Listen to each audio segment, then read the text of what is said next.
This is the Umbrella Academy on TV Podcast Industries, and we're discussing Umbrella Academy Season 2, Episode 1, right back where we started.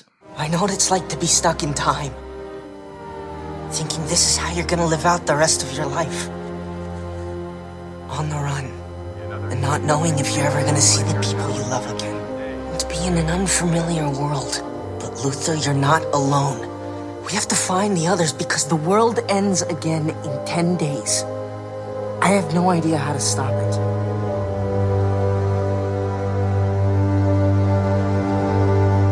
I don't give a shit.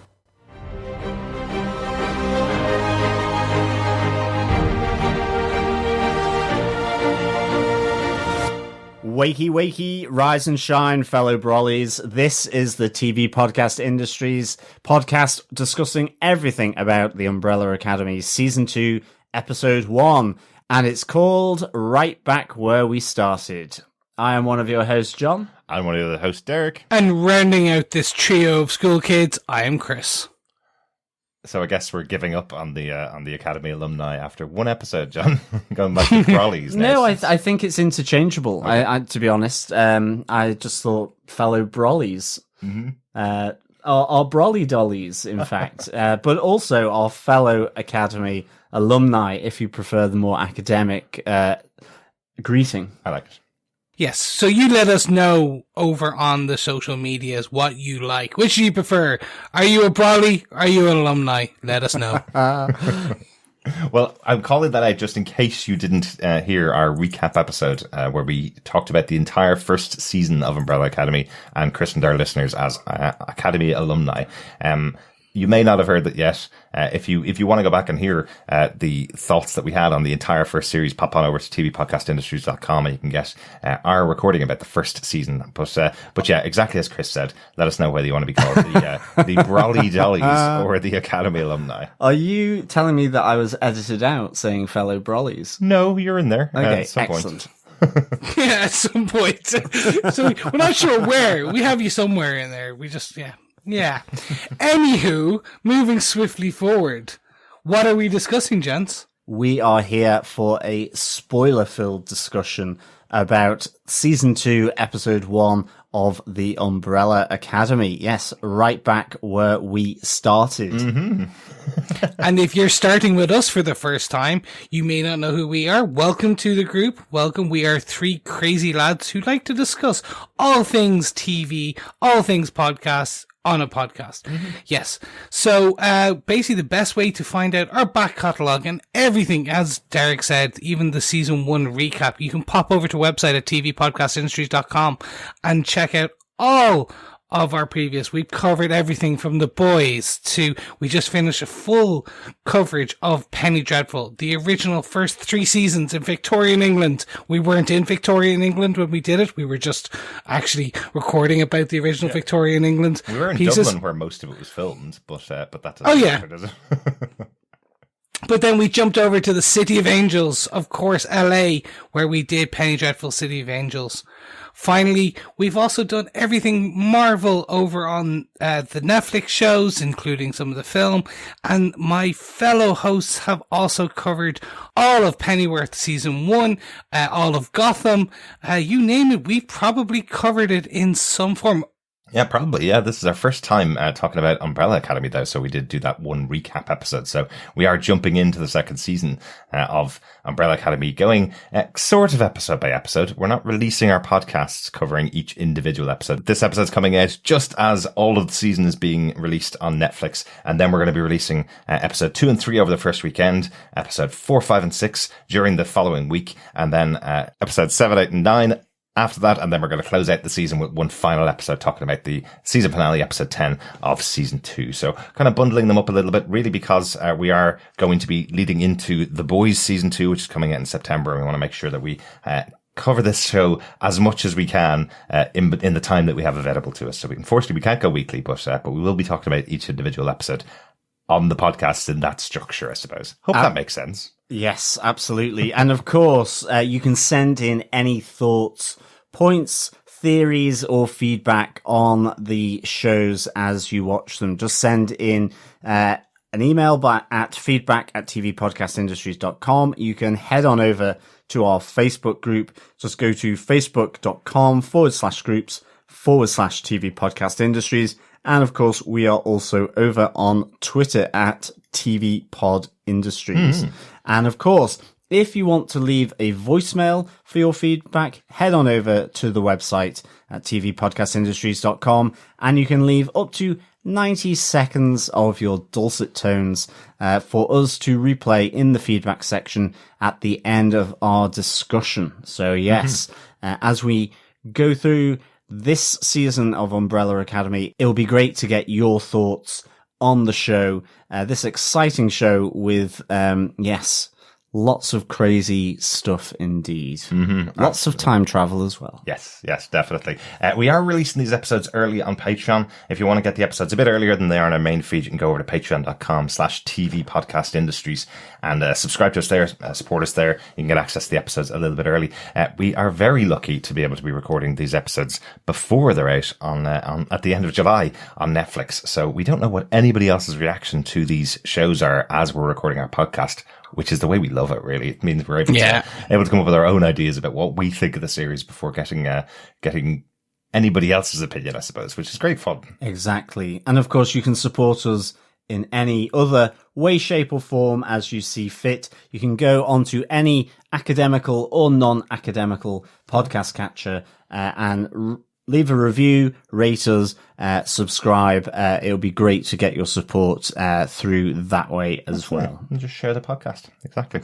Yes, because sharing the podcast is sharing love. But don't forget, if you wanted to, you could share it with your gorillas, your chimpanzees, your commissions, your estranged fathers, your robotic mothers, your crazy boyfriends or dead boyfriends, your gun-toting cha-chas, whatever you have available to you to share to. I hear we play very well with dead ex-boyfriends. I hear that too. They're our number one demographic, apparently. Just more because they can't come back to us and say it. They leave really good reviews. It's just silence. There you go. Let's get into our spoiler-filled discussion about Season 2, Episode 1 of The Umbrella Academy, right back where we started. The show was created for television by Steve Blackman from the comic books from Gerard and Gabriel. The show was developed by Jeremy Slater. Just interesting little thing to note, guys, if you weren't aware of it. He's the lead writer on Marvel's new series coming up in Disney Plus, the Moon Knight television series. So one of our favorite guest hosts, Ray from the Moon Knight podcast, has been on with us quite a few times on TV Podcast Industries. I'm sure he'll be very interested to know that Jeremy Slater is involved in Umbrella Academy and also going over to Moon Knight. So that's fun. So the interesting bit on that, I think, is how he's able to Slater's able to play some of the comic relief elements of Umbrella Academy with this more serious moments. I think that might give an indication of where they might be taking potentially some of the Moon Knight because there is an element in some of his personalities in the comic book where he is that they have those comedic one-liners and things like that. So if you take that as well and put this into this context, I think this is a good thing. This is going to be interesting. It depends on which Moon Knight fans you ask as to whether there is any comedic elements at all to the Moon Knight character, or whether that's just bad writing sometimes. And some people not fans of comedy Moon Knight. What I do love about Jeremy Slater, and I did talk about it on the season 1 wrap up, what I do love is he translated a comic book that was very much about each character having superpowers and hardly any characteristics other than that until at least the second volume of Umbrella Academy, and created a really good through line for all of those characters in season 1, created some really good, really standout characters in season 1. It seems to be carrying on in season 2. So hopefully you can do the same with translating 35 years of Marvel's Moon Knight, or 45 years of Marvel's Moon Knight into a TV show. That should be good fun.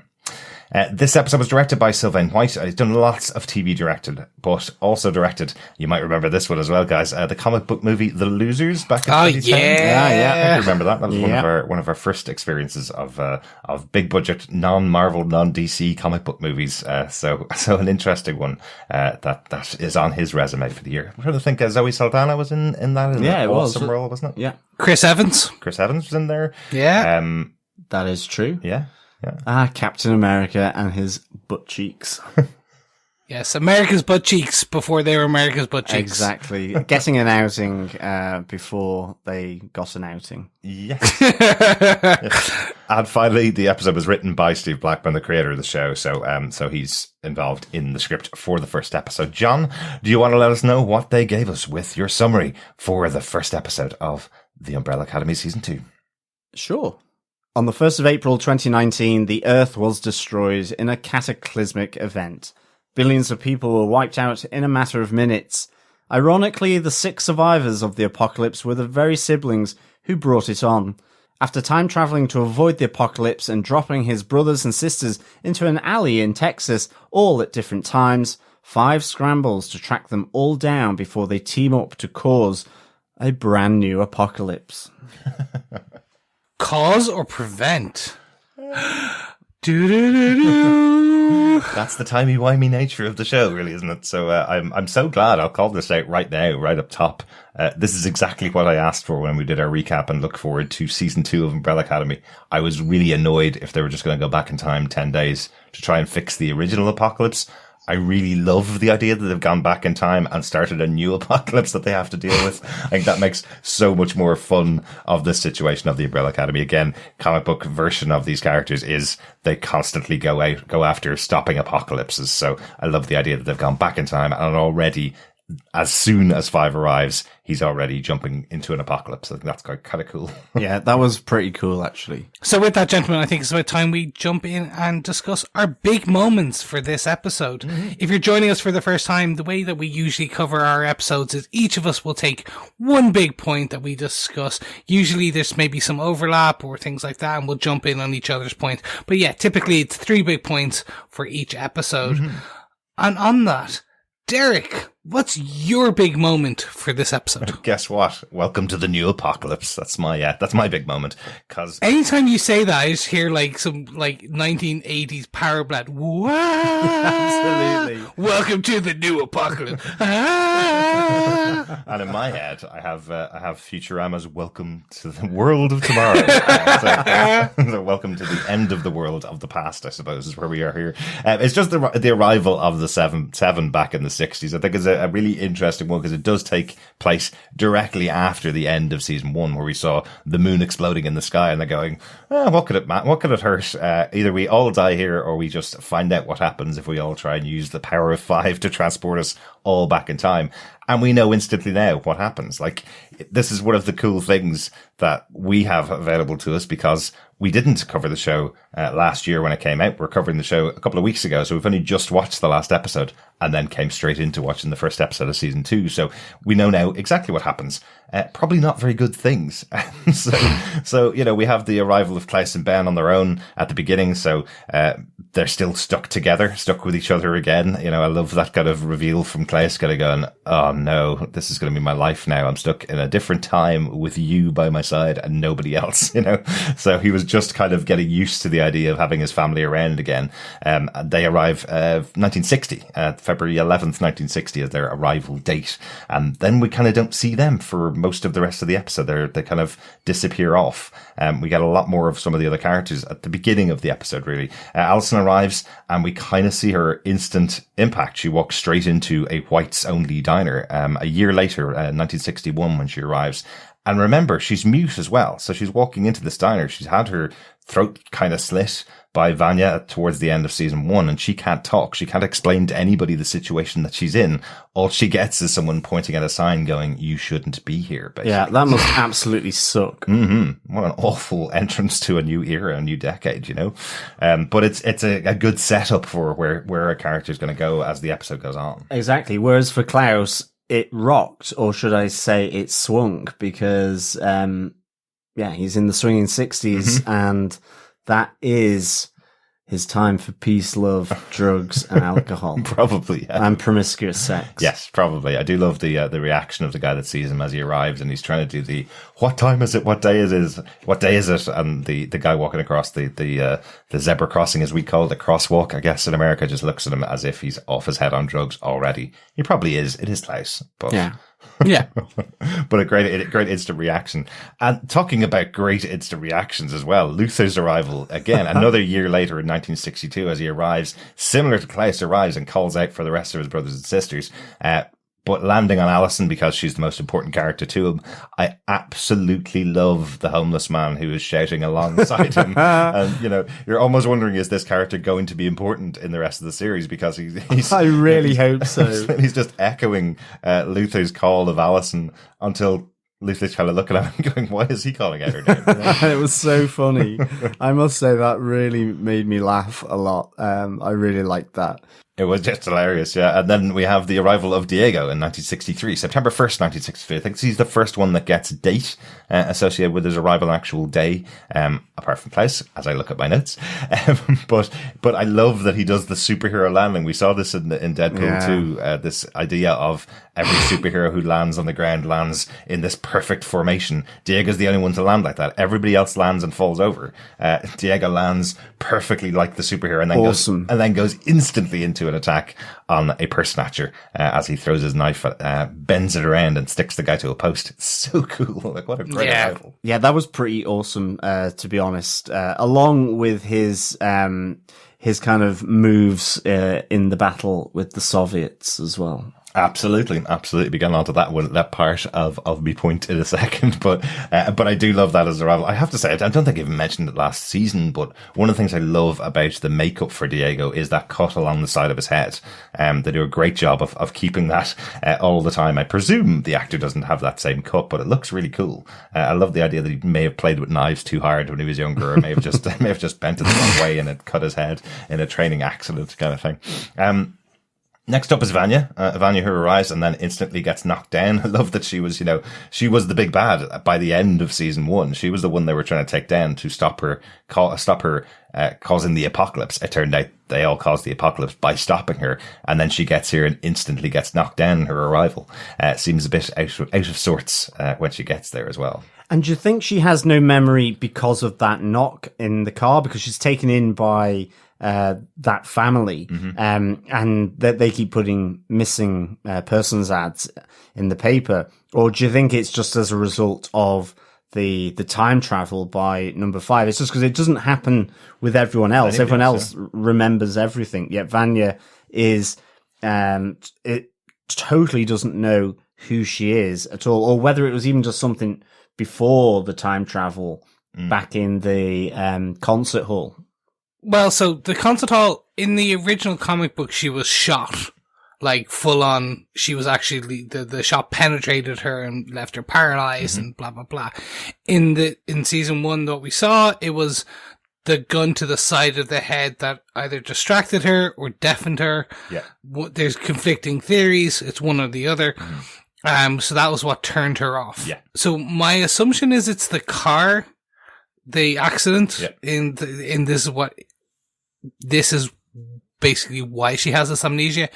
Although, that being said, if I knew I caused the apocalypse and all my siblings hated me and I was suddenly back in the 60s, I'd feign amnesia too. Go, oh yeah, I don't know who I am. Oh yeah, no, I'm Vanya. That's it. Yeah. Check my medical alert bracelet. That's my name. I'm good. And I'm wondering if it's even selective amnesia, kind of like she just doesn't want to remember, or she has remembered and she's just not gonna kind of, when the boys and Alison turn up, he'll be like, oh yeah, I remember you. Maybe.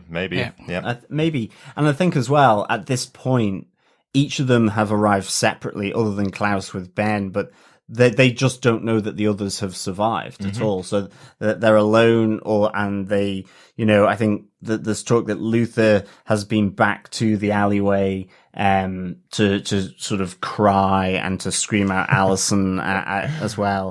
Hopefully the homeless guy was there as well. It's just constantly, every time. It's just like his shadow. Hello, Alison. Why are you here? Why are you here? Exactly. Maybe that's why ultimately he moved on, because he couldn't take the homeless guy anymore. Or maybe that's Luther from the future come back in time again to shout Alison's name. So maybe that's it. Maybe that's why he's important. I don't know. That would be awesome. Timey-wimey stuff, The last to arrive, though, of the 7 is 5. Arrives to all hell breaking loose as the Soviets attack. and the other 6 are awesomely using their powers versus the Soviets. Like, how cool is that? But you're wondering, there's the difference in time. I think is only about 3 weeks no, it's just over a month between when Vanya arrived and when 5 arrived. So what's happened in those 5 weeks to get this whole team of the gang back together and all using their powers? The first one you see actually is Vanya using her powers to knock the shell out of the sky from the tank bullet, I guess. I'm not very good on military equipment. The shell. Yeah, I did get it right. Grand. But it's very Dr. Manhattan-like, isn't it? Where she just really kind of rips it apart as it's coming towards her. There's such great moves in here from each of the characters. That's, as you mentioned, that moment from Diego as he flips off the car and bends the bullets at the same time around him. Absolutely. Real Matrix tricks. I love that. I did feel like it was Diego who had leveled up the most with this because I think because Klaus had kind of figured out how to use Ben as well as using the dead people as a force. And Luther is Luther. He's kind of pretty indestructible. And with Allison using her I Heard a Rumor, then I think just the fact that Diego had all been about the knives for me in season 1. And so to kind of see him twisting and turning and dodging all the bullets, but at the same time bending them effectively so that they kill the soldiers that have fired them, I thought was awesome. I feel like all of them leveled up, but I know what you mean. Like that power of Diego's, because we've only really seen him using it, bending the knives that he throws. Yeah, it does feel like a change to his abilities. But I definitely thought of all of them, Klaus was kind of my one where I'm going. He's also raising other dead people around him. Like, I was kind of laughing at the makeup of the dead people that were there. He has some army people, a police officer, and then 2 old women that are running down the street as well. I'm kind of going, okay, is he just raising the people that died on this street? Is he close to them? Is that what it is? So we'll probably find out more about what he's doing with the power, but he's only used that once, and that was with Ben. And Ben's on his own here using his power, even though he's a ghost. He is using his power on his own, it seems, not through Klaus this time. And weirdly, when Klaus and Ben arrived, I kind of thought Ben looked kind of fully formed. I was like, oh, is he a ghost anymore? Because I think in season 1, they did give that shimmer effect, maybe, or maybe I'm imagining that. But I was suddenly thought that, oh, Ben has kind of come back in some way because they've gone back in time. And then obviously we do see that is not the case. You see Klaus fighting in the middle of the road.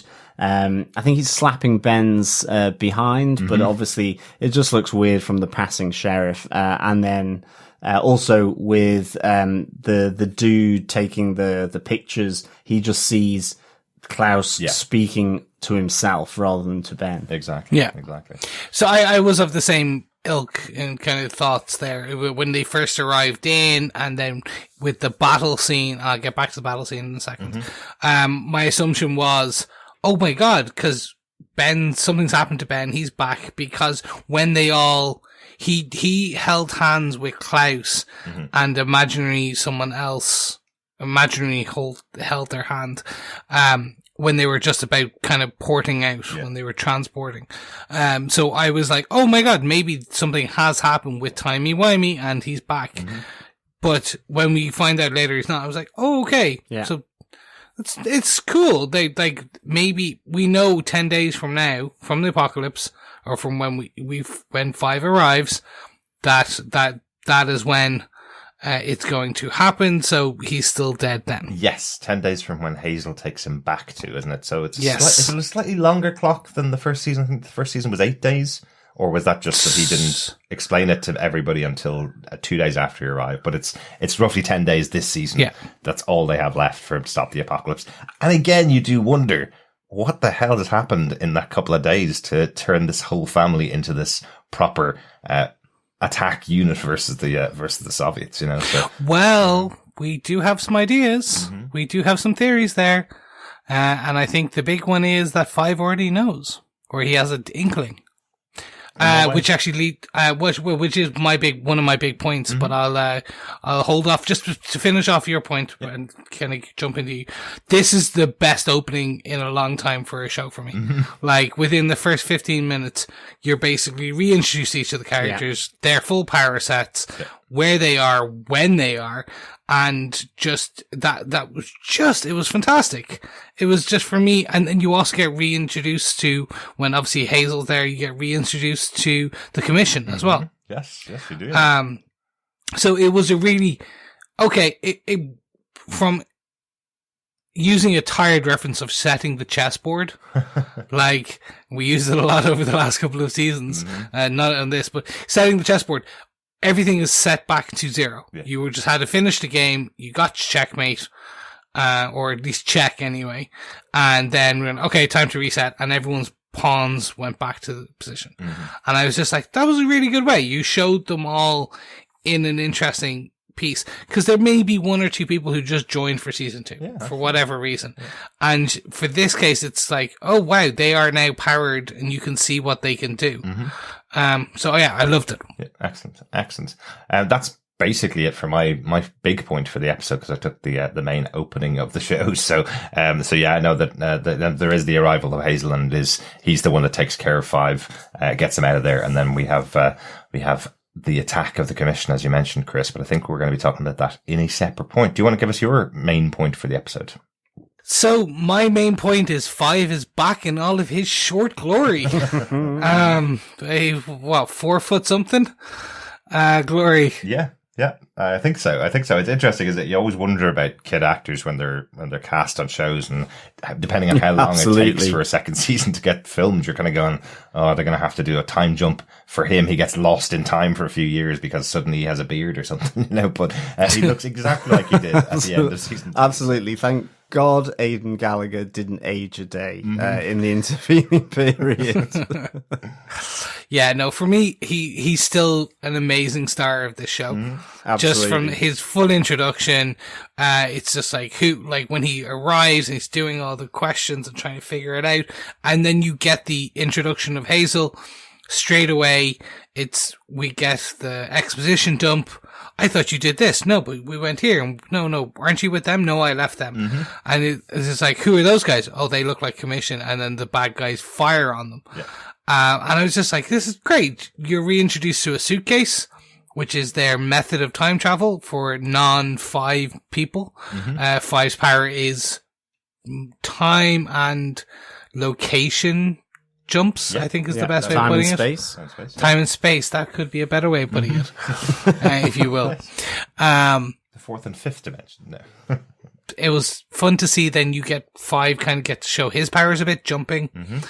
And then you get to see, you get to hear what happened to, Hazel, and more importantly, what happened to his girlfriend. Yes, Agnes, the what were you calling her again, John? She was the donut love. It was the donut lady. Yes. From the first season. Yes. And yes, sadly, tragically, Hazel is no longer without his little cutesy wootsy donut, to nibble on, from time to time as she has passed away. Yes. Yeah. It's sad to see her die off screen. I love this character. I love this actress. I'm hoping maybe we get her back in some other, again, and Derek, you keep making the joke of Doctor Who, timey-wimey. She may be back. We may get a time jump again, and it's Hazel, because of right now, we've lost Hazel and we've lost Agnes. Yeah. Within one fell 3-minute swoop. Absolutely. And I think it was also interesting that we did see the death of Cha-Cha again in the opening sequence, and they recapped what had happened. That is true. Yes. So that was a question I had from the end of season 1, was whether maybe she had managed to escape, but yeah, it was fairly clear there for sure. Yeah, but it doesn't mean the characters and actors that have played these roles won't come back in the show. So it is really sad that Agnes died, but I love the reference to the fact they did have 20 years together and she died of cancer. It's an awful way to die, of course, but the idea that they did have a life together after running away together. Because remember, the last time we saw them, they were just jumping out of the apocalypse, effectively using their briefcase. So. Yeah, absolutely. And we do know, like, Hazel and Cha-Cha had many jobs before the season 1 job they did. So there is quite possibility she was back in the 60s at one point and doing a separate job, looking out for the commission. So there is a chance we may see Mary J. Blige again. Mm-hmm. Yeah, absolutely. I was just coming back to the 5. I really like the detail. I like the fact he had the bowling shoes still on when he landed. Yeah. I thought that was really cool. And that whole the short time hopping that he did. I love that whole sequence of him hopping through the door to the TV place. Yeah. Was it Morty's television and radio shop? I loved all that. And then him freaking out the owner of the shop, with all his hopping around to get coffee. I just really loved that scene with 5. It was just, certainly because Morty thinks he's an alien, and you have the whole X-Files reference there. So you actually mean Elliot.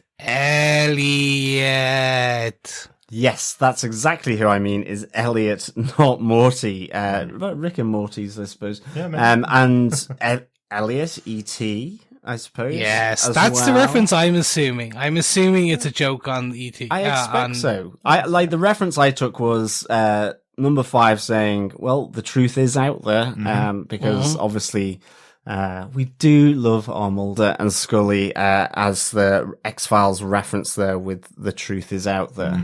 Yeah. It was really good. There was loads of little sci-fi kind of references just in that little spot, as you say, Chris, with Elliot, and also with potentially Morty's being Rick and Morty. It was all just really nicely done, and I just thought the comedy effect of him kind of doing this short, hoppy time travel and freaking out Elliot was really good. How casually he uses, is that coffee? Is that coffee fresh? And jumps over 2 feet across the kitchen to pick up a cup of coffee. It's just how casually he uses it. It's hilarious. And this is why I kind of said he's back in all his short glory, because we started to see this towards around the middle of the season 1, where he's kind of out of his funk before he goes into his funk and comes out of his funk. So when he was out of his first funk and was kind of using his powers like this, jumping willy-nilly, if you will, and kind of as you said, jumping this 2 feet just to grab coffee. But I also love just the actor and the way, and specifically the lines that they've given him in this, which show that he uses kiddo. Of all things, it's this kid using kiddo on a grown man in his late 30s, 40s. And it's the way the actor is able to portray a child who is actually a 58-year-old man. Or probably 59 now, maybe. His birthday may have happened. Who knows? Absolutely. But it's just that, it's the back and forth. It's the use, as you say, of the truth is out there, and just then his kind of interactions with his siblings. That's it. Kind of, which we see as well. Well, there's that great little moment talking about, him looking like a kid, being an adult, but, and a kid acting an adult who's playing a kid, all that kind of stuff. But that moment in the Carousel Club where, one of the waitresses is speaking with Luther going, well, yeah, I'm a bit worried about the kid on the front row. We don't allow minors in the club. And, Luther's just there going, well, what did he said? He said, what time do you get off? And I just thought, that is number 5. Yeah. And it's kind of that kind of matter of fact, but there's a slight cheekiness, and just his expressions are really on the money for me. I really like them. And I just, that little sort of sharing of that dialogue between the waitress and number 5 was fab for me. Really liked it. Definitely.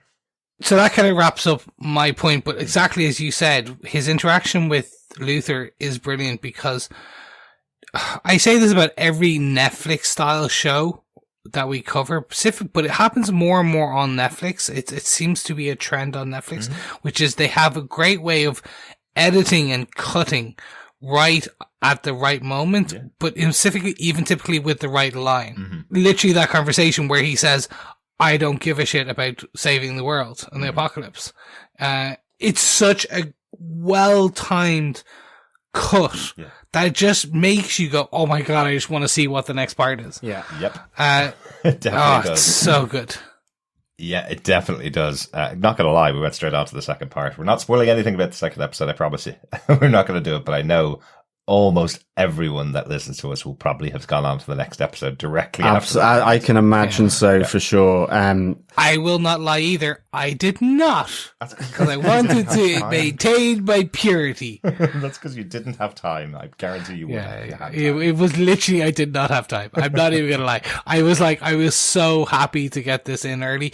By the way, thank you to Netflix for providing this early. We really appreciate even giving us this ability. So shout out to all the Netflix heads there. Absolutely. Yeah. Thanks so much again. It's really good to be working with Netflix again after quite a while since we did a Netflix show. So definitely cool. Thanks so much for that, Chris. I think that point about 5 is just, him being so central to the show and seeing him in here, back in his school uniform. You're kind of wondering now at this stage, he did change it once in season 1. You remember him going to his wardrobe and having just exact copy of what he's already wearing, and that's the only other thing he has. So it must feel really weird after a couple of years to just be walking around in that school uniform. But it's a great character touch, his superhero uniform. So, John, what's your big point for episode 1? Well, my big point is arts and craft. It's Diego in the asylum. There was something about Diego in this that I really, really liked. I think season 1, I didn't really connect with that character. It felt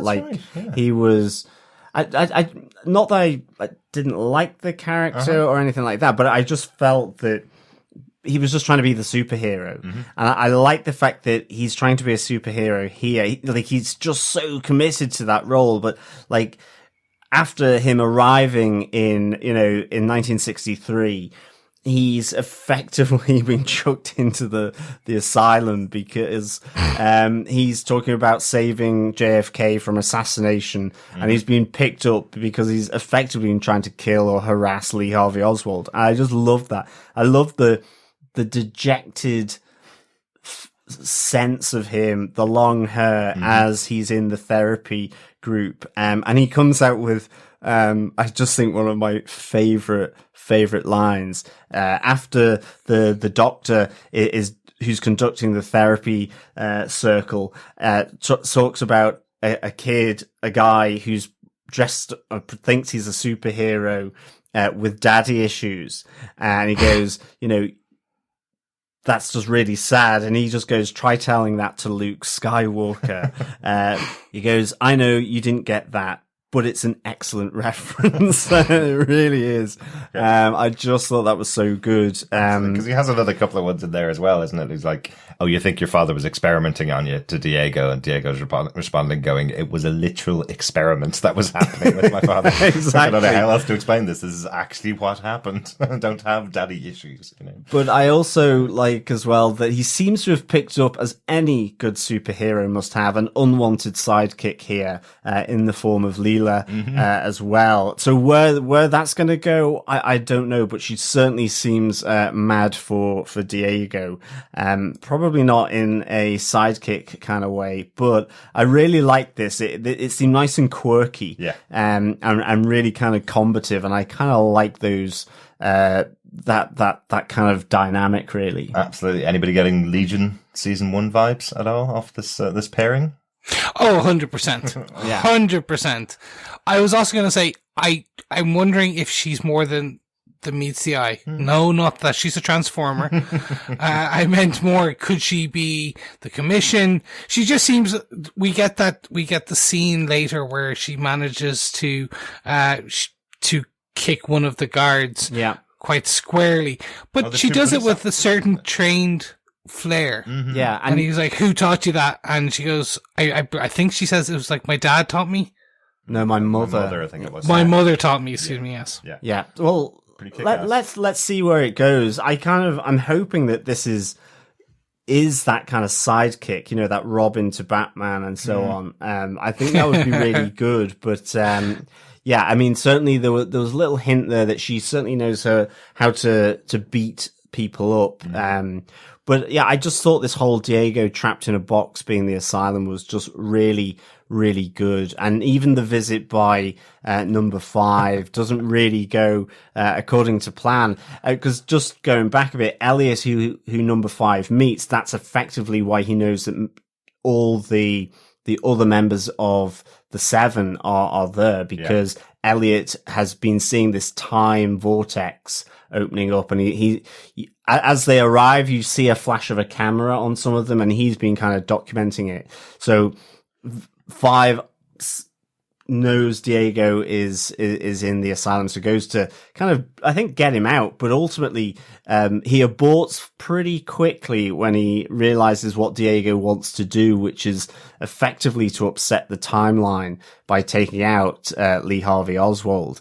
And certainly then when he says, and after I've done that, I want to head back a bit further to slit Hitler's throat with a butter knife, which was really good. And as soon as sort of he says that to number 5, he goes, okay, you need to stay here, and tells the porter and the doctor that he's been filing down his the bars on his cell. So I thought that was nice. And ultimately you have the escape from the asylum.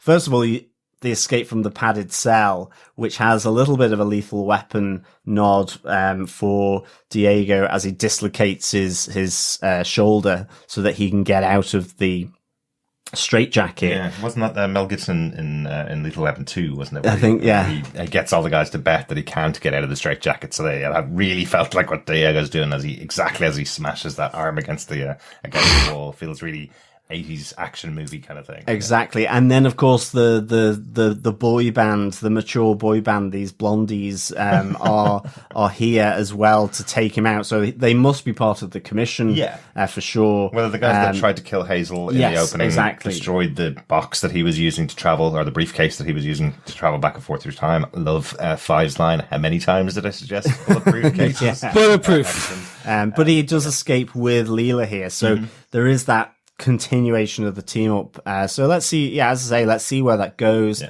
I think that's really good. But I just love Diego here in this moment. He was kind of making me chuckle all the way through his therapy session. And when he started doing his arts and crafts, making the beads, which is kind of so far removed from where he thinks he is. So I just thought that was really good stuff. It is. It's just like the Terminator doing arts and crafts. It's just very fun. So, can I tell you my theory? Absolutely, Chris. So, I believe the apocalypse will be caused because Diego saves JFK, who pisses off the Russians, who then attack America. Interesting. That is my thought. Yeah.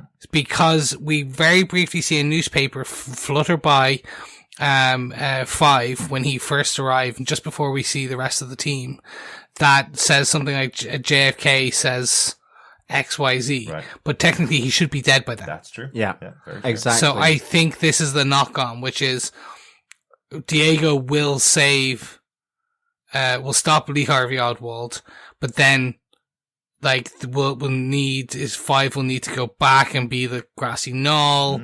And all this kind of fun. That's why I think it might go as a kind of knock-on effect. Absolutely. And remember, that is the one thing that we do know about 5's missions that he had over the course of the years that he worked for the commission. One of the missions that he had, the last mission he had before jumping back to 2019 in the first series, was that he was supposed to be the killer on the grassy knoll that took out JFK. And he didn't complete that mission. So this is was he? Or was he supposed to take out Lee Harvey Oswald, who was killing JFK? Or was he? So he's trying to. They're preserving the timeline. He could have been there to take out Diego, who was taking out Lee Harvey Oswald. This could be it. Yep. So because that's why the JFK assassination is this common thread now coming through. Because that was kind of what I felt had led to the nuclear apocalypse, was that JFK hadn't been assassinated in the end. So yeah, it's really good stuff though. I like that's where it probably will connect in with season 1. Yeah. Although again, it's just a theory, so we could actually be completely wrong. Well, it could be, but the reason then maybe he doesn't complete it is because he sees his brother. Yeah. It could be. That's the whole point. Is like, I could, and that's why he knows he's like, no, I'm going to keep you in here, because if I keep you in here, I don't I can then I don't have to do anything, and I can still preserve the timeline by doing this. But it's all timey-wimey. Yeah, but weirdly, my recollection of the season 1 part where he comes back, when they go back to that point, it's just, it doesn't show you who he's there to kill. It's just that he's got the equations to complete his jump back. Yeah. So, but yeah, it'd be interesting to see. But it has that. It is the grassy knoll. It has the gun leaning up against the fence, which is supposedly where the murder happened from, or the death of JFK happened from, or one of the theories. What I mean is what I took from that was not that he jumped back because he saw who he needed to kill, it being Diego, say, for example. Yeah. It seemed to be more that he suddenly realized the equations he needed to jump back. Exactly. And he just took it and left the job. Or at least that's how the story is told in season 1. It did allow them the option to change that little section. Exactly. If they needed it for season 2, as they did. Guys, that's, I think, our main points for the episode overall. Do you want to have a quick roundup of what's happening with the characters, the other characters that we didn't cover in our main points? So we did mention that Klaus and Ben are coming back from, it looks like San Francisco, I think. And Ben is telling Klaus that he needs to go back to them. He's not very happy with them, told in a brilliant way when Klaus is trying to use Ben's special skills as a ghost to win the car that he needs to get him down to Texas, and Ben completely lies to him about what the other guys have around the table, putting Klaus in a really bad position and almost getting him beaten up by a bunch of rednecks. So a fun little dynamic between the two of them that seems to have developed over these 3 years. They didn't really get on too much. We saw Ben was kind of the support system for Klaus throughout the first season, because he was watching on the whole time as Klaus doused himself in drinking drugs. In this season, it seems like already they've had a lot of experiences together, and Ben's not very happy with being dragged around by Klaus. So a nice little thing. Or the reason he wants to go back to San Francisco is because he had people there, and Klaus was manifesting him as physical. So he had a body, he had people with him, blah, blah, blah. They were part of a hippie commune. Like, touch the dead. Hey. Okay. Yeah. Well, that's it. I don't want to be part of that commune. Touch the dead is definitely not a phrase I want to hear anybody say. But yeah, no. And then also we have Alison. So with Alison, her voice is back. Yes. She is married now, we see. And she's organizing quiet, peaceful protests with the other African American people in Dallas ahead of the head of JFK arriving. And yeah, the biggest surprise is she has her voice back. I think a bigger surprise is that she's married to someone as well. But yes, no, she has her voice back. That's a massive moment. But yeah, she's married to someone as she gets there. So I guess that whole thing with herself and Luther is definitely never going to work out. Or she thinks she's lost in time and needs to just, like, there's always that. Like, when you think you're by yourself, I'd marry too. I need some company. Or she just told a rumor. Or, well, maybe she did get herself into a lot of trouble when she used that to get into a relationship and control her child in the first season. So, I don't know whether she did that to get Ray. Maybe she hasn't learned her lesson. Maybe she hasn't. We did get a bit of feedback, on our recap, podcast, specifically about the relationship between, Alison and Luther, that it is never acceptable. Don't care whether they're blood relatives or not. They lived as brother and sister, says our wonderful listener, Bob Phillips. So how could they possibly have a relationship? So definitely this is one for the shippers, these two characters. And this is exactly what happens when viewers of shows ship two characters to get together to come into a relationship. That is red rag to writers to go, well, right, we need to create a situation where they will not get together. What do we do? Right. They arrived at different times and she's married. Okay.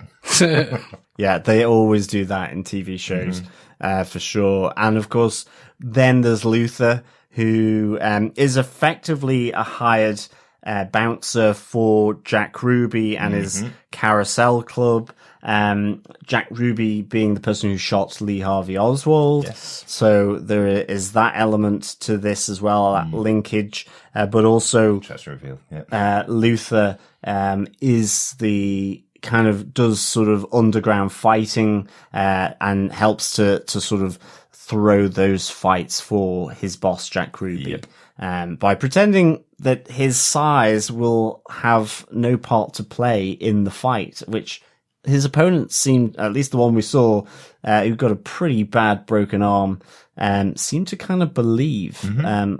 If I was in that profession and turned up with someone that width of muscle, I would kind of just politely leave, I think. Everybody thinks they can challenge the big guy. Not me. No, I run away from me the too. big guy. Me run. We kind of already mentioned Vanya a little bit, just the idea that she seems to have lost her memory. She's now living with a family who are looking for her family. Just one connection between those two storylines, which I just thought was interesting, was Sissy, who's the mother or the wife in the household. It's her husband that's pestering Jack Ruby in the Carousel Club to buy his stuff. When he said he was going back to work for the night, he was heading off to the Carousel Club for a few drinks and getting drunker and drunker while pestering Jack Ruby for some sales. So there's definitely a connection there. So yeah, wondering if that's going to be a way that these people will meet back up. Yes, and could we get possible romantic entanglement between Vanya and the wife? Vanya certainly looks very happy talking to Sissy. And the wife has a GoFund. She talks about how all women need a GoFund in that time. Of course, in the age of internet, all I was thinking was a GoFundMe. But yeah, no, it's interesting to see, like, Vanya could be good again, if that is possible. Yeah. Well, more importantly, it'd be interesting to see how the rest of the siblings react to her, because you've got to remember the final moments, which was probably just a few moments ago, they stopped her, she caused the apocalypse, and then they teleported, and then they've all spent number of years apart. So there's going to be some resentment potentially festering with all of them. Potentially, or as we saw in the opening scene, in 9 days' time, they just caused the end of the world. So, maybe there's not that much resentment. Maybe Let's get together to blow up the world, like we did before. Just right back where we started, basically. There you go. Speaking of being right back where we started, I think that's the end of our top 3 points. So let's move it on to notes. Yeah. Has anyone got any notes for this episode? A couple little things I just thought was interesting to pull out. The Ask Not speech that Kennedy's giving, that's from his inauguration, which happened in 1961. That's the speech he's given when Diego arrives. But it happened in January 1961. That's traditionally when a president is inaugurated, and Diego arrived in September.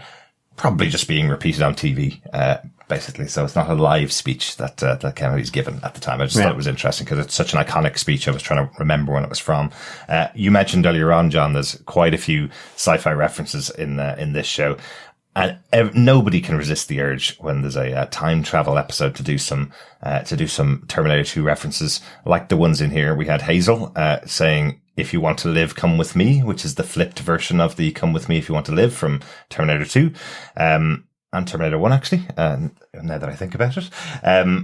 But also the other reference that I saw in here to Terminator 2 was Diego when he's in the asylum talking to the doctor and trying to pretend like he understands everything that's going on, that he's getting better. He talks to the doctor afterwards and says, "So, you've seen my progress. When can I get out of here?" And the doctor says to him, it has to go to the review board. They'll review it in a few months' time and then you get out. That's almost verbatim the conversation that Sarah Connor had at the beginning of Terminator 2 when she's pretending to be okay, when she's pretending to know that all that stuff wasn't really happening. And then that all flips, just like it does with Diego.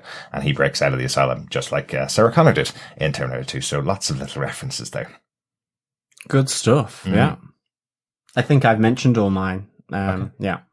No, I liked that Five's coffee loving ways came back as well. Definitely. In the episode, I liked that he's still obsessed with coffee, and he did exactly the same thing after doing his big jump in time. Like in the first season, he went straight to a coffee shop and got a coffee. Here, he does his big jump in time and pretty much goes straight to get a coffee from Elliot in Monty's TV. So it's still part of his character, kind of like that. Yes. And I wonder, will we go to Area 51? I think we may. That would be pretty cool. I love that Elliot's eyes lit up the minute Five mentioned Area 51 because he's like, okay, this is like catnip to this guy, right? I'll mention Area 51. He'll be on my side instantly. And what's his first question to Five? Why the anal probes, man? Absolutely. It is something you would ask them. Like, it's like, do you really abduct people? Yes. Why? Do you live on a utopian planet would probably be the first question to ask. Can you take me there and get me away from here for a while? It's probably where they think most human brains are located. And on that note, I think that's all our notes for this episode. So, gentlemen, it's about time we wrap things up. So, John, final thoughts. What did you think of episode 1, season 2 of the Umbrella Academy? I really, really loved this. It was great just getting straight back in. It was wham, bam, thank you, ma'am, I suppose, in that sense. It was straight back in, and that's why I'd give it 4.5 hovering, ambitious strippers out of 5. I thought it was really, really good, and was a great introduction to all the characters. And I think of the episode, I think Diego and Klaus kind of get the majority of time, but I liked all the treatment of them. Just, this reintroduction, where are they? What have they done with their lives since coming back? The great new apocalypse. Why has it happened? Who's caused it?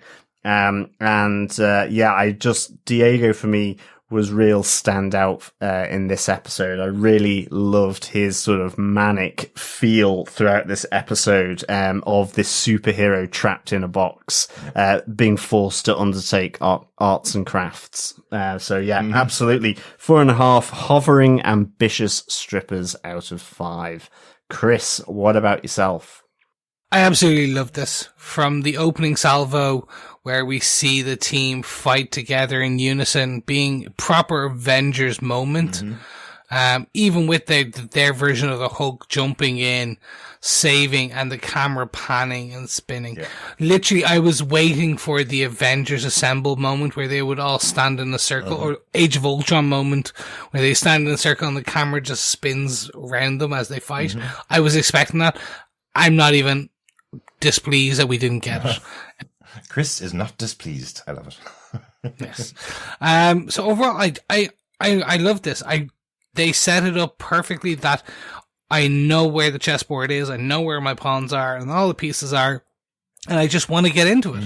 And they really hurt me by that ending where I was just like, if I one more hour, if I stay one more hour, I can sacrifice on sleep. It's fine.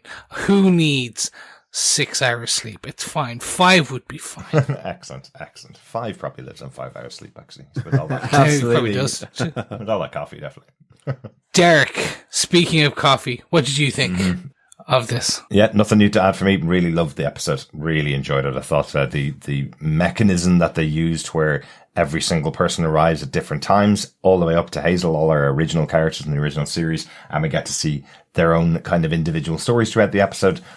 Once again, bound together by 5, investigating where they are, and then closing out the episode with those flashes to everybody as 5 gives that awesome speech about being a person lost out of time to Luther. Seeing where everybody is and everybody's going to start their next episode of the season. I think it's such a great way to set up the show. And of course, it ending on that moment of Luther, number 1 in the past, the leader of this team going, give a shit, kid. I think it's just a great way to set up the season. There's lots of intrigue, lots of ideas about what's going on in this time back in the 60s. And it's a great time period to visit. So very cool to have how all of these characters would react if they're back in those old times. I'm really excited to see what way they're going to take the rest of the season of Umbrella Academy season 2. And the best thing is, because it's Netflix, it's available immediately. So we're going to go off and watch that episode pretty much straight away. If you want to get these episodes early, our reviews of episode 2 and 3 will be available this weekend over on our Patreon group. You can go to patreon.com/TV Podcast Industries. Give us some support there and you can get access to the episodes and you'll get them early. We will be back with that episode on our main feed on tvpodcastindustries.com later on this week. But we do have one more last order of business, because we might be back in time, but we're also back to quizzing. Yes, fellow Brollies and fellow Academy alumni. Yes, it is that time for the pub quiz. But remember, we're back to school as well as being back at the bar. So it is a pop pub quiz for the Umbrella Academy. And we're in Jack Ruby's Carousel Club. So pull up a lot of White Russians, just in time maybe for the Soviet attack on the USA. A bit of Red Dawn feeling about it. A few White Russians to drink, and settle in for the question one of the Umbrella Academy Pop Pub Quiz. Right. So here we go. Yes. So aware that some of our fellow listeners may not have heard any of our pub quizzes before. So give them a quick overview of what you're going to do for the pub quiz this season of Umbrella Academy. That is true. I was getting carried away here. It has become such a fixture of the podcasts since Witcher, I think, or Watchmen, actually. Watchmen, where you really did need to keep an eye on the screen for some of those questions. But what it will be one question for each of the episodes. We will ask these.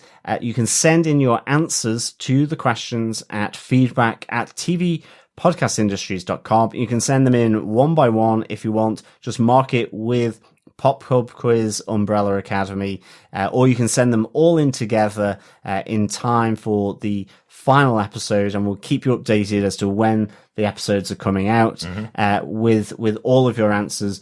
You will be put into the competitive Excel spreadsheet table. And it's as simple as any other pub quiz. The highest score will be the winner. And it has certainly been close over the last few for Penny Dreadful City of Angels, for The Watchmen. Yes, it is a pretty tight race, I think. Yes. I'm expecting this one to be quite close, though. Oh, dear. Excellent stuff. On that bombshell, or that nuclear bombshell, dare I say it, here is question one from episode 1. So, what book does Alison's new husband get her as a pre-wedding anniversary gift? Ooh, very good. Very good. What book does Alison's new husband get her as a pre-wedding anniversary gift? It was a pre-anniversary gift. Yes. Okay, very good. So, yes, as John mentioned, just email us with your answer to that question and all the other questions this season to feedback@tvpodcastindustries.com, and you'll be in with a chance to win some Umbrella Academy goodies. Take us home, Chris. Yes, it's about time we look to messages from the future. That is messages from you. So why not give us some feedback for this episode or any of the future episodes by sending your thoughts to feedback@tvpodcastindustries.com, and we'll read them out on the show. Or you can go and join us over on our Facebook group at facebook.com/groups/tvpodcastindustries, where we're going to have posts up, typically spoiler posts for each and every episode. Maybe we'll combine them. We'll let you know. But you can just leave them in there and discuss your thoughts with us or anyone else. If you want to hear your voice on the podcast, make sure you just record a clip of yourself on your phone or your laptop/desktop or whatever mic you have available. And you can then email it to us at feedback@tvpodcastindustry.com, or you can go to our website at tvpodcastindustries.com and record up to 90 seconds of your thoughts about that week's episode. We love to hear from everyone. We love having your thoughts on this and listening, discussing what you think, arguing about what we think. Who knows? We could argue about your crazy theories, and the crazier the theories, the better for me, because usually I just use them and go, oh my God, that's amazing. Why do I think about that? Absolutely. Thanks so much for that, Chris. We're going to close out the episode, say goodbye to everybody. Thanks so much. We'll be back later this weekend with a discussion about Umbrella Academy Season 2, Episode 2, The Frankel Footage, and Episode 3, The Swedish Job. Pop on over and support us on Patreon to get those episodes early. Otherwise, it'll be on our main feed on tvpodcastindustries.com. Thanks so much for joining us. Yes, thank you so much for joining us, and we'll speak to you again soon. Yes, nighty night, fellow Brolly Dollies and alumni. It's great speaking with you as always, and we'll be back with you soon. Remember, keep watching, keep listening, and keep caffeinated. Nice. I like that. Nice. Bye. Bye. Bye. Bye.